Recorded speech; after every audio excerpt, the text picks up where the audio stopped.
So today we're going to talk about 4 steps to creating a resource. Now, resources are used for, say you have coaching services and you want a client to sign up. Well, you can give away or include in the package of your coaching free resources that you've created. So how do you create resources? Well, the number one way is to look at your own life and see what has helped you. What has helped you the most?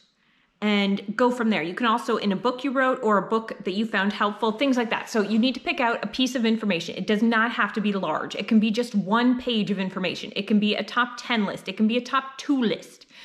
So let's get down to it and I'll give you some examples. Number 1 is locate information that you found helpful. So from a book or from your personal experience.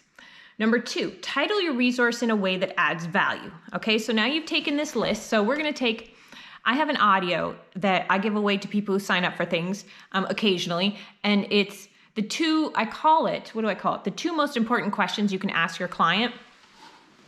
So for an example, one of the most important questions you can ask your client is, if you had all the money in the world, what would you do? So they're questions along those lines. So the 2 most important questions of the world, the 2 most important questions you can ask a client, and it's an audio that I have. It's like 25 minutes. So now, if I called this, hey, 2 questions, or, questions to ask your client, it wouldn't be as valuable. But other ways that I could have titled it would be, let's see, 2 secret questions that have changed my clients' lives. So things like that, because you're using, if you look at on the screen now, I'll put some powerful words that you can use when creating audios or when creating resources. But also I'm going to do an audio on titling your resource, because that's the most important point. The most important part of the resource is titling it, because titling it adds value. So then after that, step 3 is to create a graphic resource that represents it.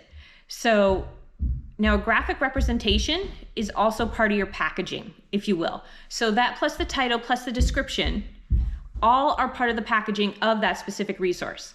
And finally, if it's a free resource, so as a bonus to signing up with you, well, then you need to price it for value. So unlike when you price something for a sale, don't use a 7. 7's the most popular number for a sale. So you're not pricing it for a sale. So you don't want it to seem cheap or like a good deal. You want it to seem like you need it to be, for example, $99 instead of $97.